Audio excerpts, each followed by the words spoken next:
ó tún ti ṣẹlẹ̀ o lórí ọ̀rọ̀ Ìbà Gani Adams àtolóyè Sunday Igboho. àáfàá mi ọlọ́run ti gba wọ̀tọ̀wọ̀tọ̀ látọ̀dọ̀ bàbá Ekiti lórí ọ̀rọ̀ Ìbà Gani Adams àtolóyè Sunday Igboho.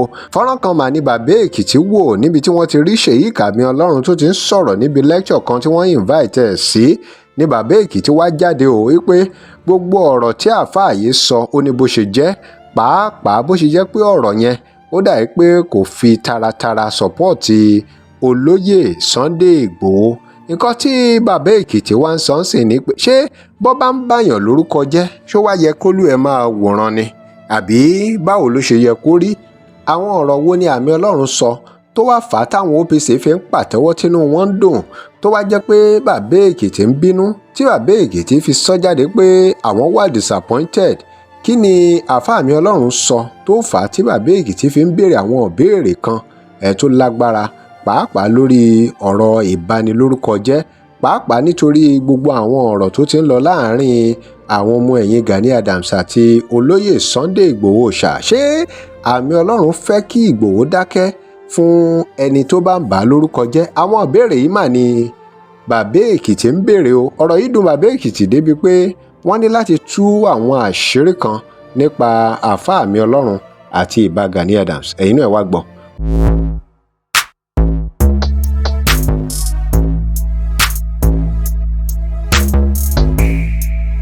Welcome to crossblogX TV. Remember to like, share and follow us. ẹ jẹ́ a gbọ́ ohun tí bàbá Èkìtì sọ lórí àwọn ọ̀rọ̀ tí àáfàá àmì ọlọ́run sọ níbi tí wọ́n pè wọ́n sí kan ti wá sọ̀rọ̀. ẹ jẹ́ a gbọ́ kí ni wọ́n sọ nípa olóyè Sunday Igboho ṣá àti Gani Adams. ẹ jẹ́ a gbọ́ ohun tí bàbá Èkìtì sọ lórí ọ̀rọ̀ yìí. tẹ́nìyàn bá débi ọ̀rọ̀, if you are a leader, you behave like a leader. If you are a religion leader, you behave like a religion leader. àwọn ọ̀rọ̀ tí àáfàá àmì ọlọ́run sọ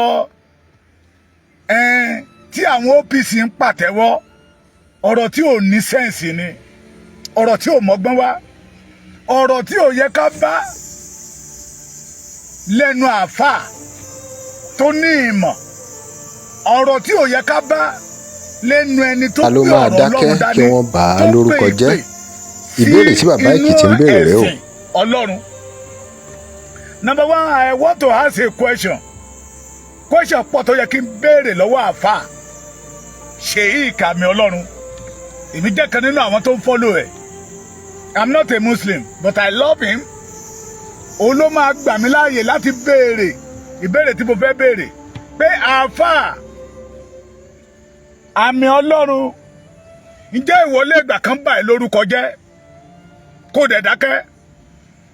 torí onú ọ̀rọ̀ tó sọ ọlọ́run ò ní ká gọ̀, ọlọ́run ò sọ pé ká má jà fún ẹ̀tọ́ wa.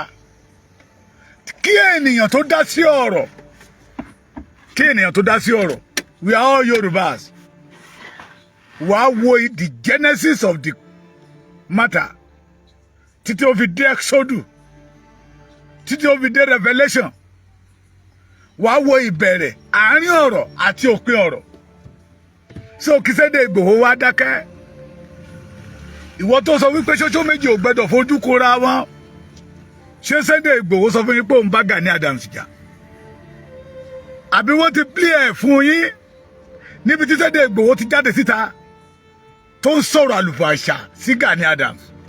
but àwa lè gbé jáde síta ibi tí Gani Adams ti sọ wípé ọ̀daràn kò sí ẹni tí Sunday Igboho ò lè pa torí owó.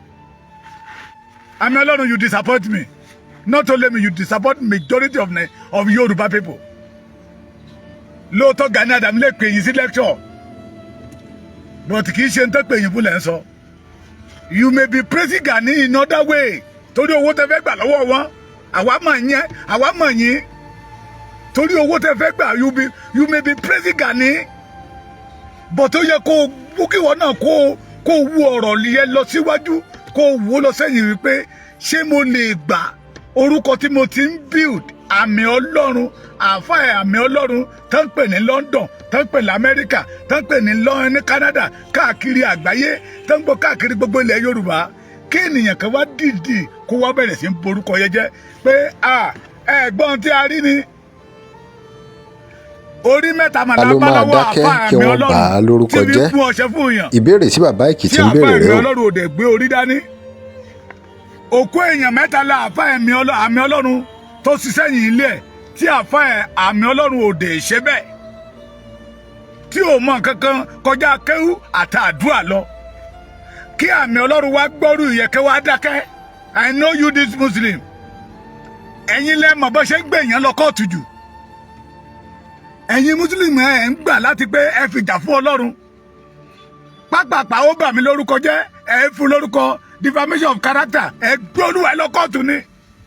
So kí Sunday Igboho wá dákẹ́ kó wá máa wòóràn nígbà tí Gani sọ wípé Sunday Igboho tẹ́ ẹ rí ẹ o tó bá ti jẹ́ ọ̀rọ̀ tó lówó dé kò sẹ́ni tí ò lè pa kó wá dákẹ́ àbí bẹ́ẹ̀ kọ́ kó má clear orúkọ ẹ̀ torí pé Gani ó ń wá ojúrere ọmọ Yorùbá kó wá ba orúkọ Sunday Igboho jẹ́ kí Sunday Igboho kó dẹ̀ káwọ́ gbéra kó máa wò kí Gani ba orúkọ ẹ̀ jẹ́ àmì Ọlọ́run àfa àmì Ọlọ́run kì í ṣe irú ẹ̀yin ló yẹ kí a bá nídìí tẹ̀ ń sọ yìí I know Sheikh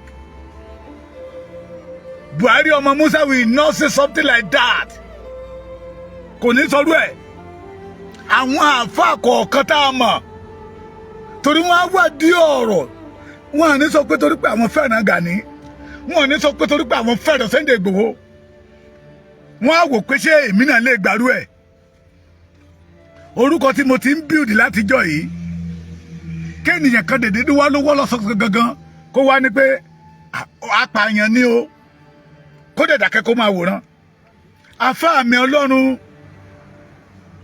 you did the wrong thing kì í ṣorú ìwọ àfa àmì Ọlọ́run you are still young boy ó kéré sí àwa yìí ṣùgbọ́n Ọlọ́run ti gbé ẹ ga kì í ṣorú ẹ ló yẹ ká bá níbi tá a bá ẹ yìí ohun mímọ́ ló gbé dání má jẹ́ kí Gani ó kó rọ́dẹ̀dẹ̀dẹ̀ bọ́ ẹ lọ́wọ́ ìwọ náà ò lè gbà kán ní apààyàn ní àfa àmì Ọlọ́run ó lè gbà you can't take it ká sọ̀rọ̀ síbi tí ọ̀rọ̀ wà. ló máa dákẹ́ kí wọ́n bà á lórúkọ jẹ́ ìbéèrè tí bàbá Èkìtì ń béèrè rẹ o. kò sọ wípé òun fẹ́ jẹ Ààrẹ Ọ̀nà Kakanfò kádé Ògbómọ̀ṣọ́ ká bá àwọn OPC ń bẹ̀ kádé kéde ìyẹn náà pè ní structure ìjọ wo ló OPC ti dé ènìyàn ń lo 14 months abánidàmábánidébẹ̀ ní Yorùbá àmì Ọlọ́run you are wrong I don't want to use a foul language I still respect you as a afa but it's wrong ṣé ọ̀rọ̀ Yorùbá ló gbé Gani lọ sí ẹ̀wọ̀n for 14 months maybe in that time ó sì lè wà ní ọ̀dà òbí ẹ̀ kó ìṣẹ̀dá kó sì máa kéwú lọ́wọ́ o ìtẹ̀tẹ̀ ẹ̀ bá ti mọ̀ the Genesis and the Revelation ọ̀rọ̀ tẹ̀ ẹ̀ bá ti mọ̀ ẹ má máa fi ṣe wáàsí ètò ẹ̀ bá ti kà tẹ̀ bá dẹ̀ fẹ́ fi ṣe wáàsí ẹ̀ tọ̀ àwọn àgbààgbà lọ kán tú ṣùdésàlẹ̀ kòkò fún yín àfa àmì Ọlọ́run you are still young nígbà tí Gani lọ sí ẹ̀wọ̀n ó mọ the Genesis ṣé ọ̀rọ̀ Yorùbá ló gbé Gani lọ sẹ́wọ̀n answer the question ṣé Gani ń jà fúnra Yorùbá ni ló sọ Gani di ẹni tó lọ sí ẹ̀wọ̀n kí ló ṣe ẹ̀yin àfa ìtẹ́ bá ti rí owó ẹ̀yin àfa ìtòdí òní tẹ́ gbàgbé pé owó máa tẹ́ ènìyàn ló máa kù ẹ̀yin àfa ìtòdí òní tó yẹ kẹ́ máa ṣí àwọn ènìyàn ní iyè pé ọ̀la wa ni yóò ló yẹ ká máa rò ká máa lé owó mọ́ kẹ́ máa ṣí àwọn èèyàn ní ọpọlọ wípé àwọn bàbá wa sọ wípé orúkọ rere ó sàn ju wúrà àti fàdákà lọ kí ló ń ṣe yín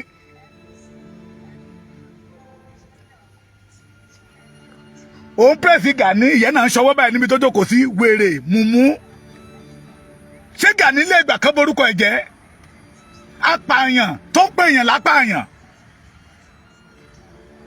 àfa àmì Ọlọ́run can you take it kán ní o ẹ má dá àfa àmì Ọlọ́run lóhùn mọ́ o Kùránì tó ń gbé kẹ́dá nìyẹn irọ́ ló ń pa o orí èèyàn mẹ́ta lórí mọ́lẹ̀ nínú ilé o.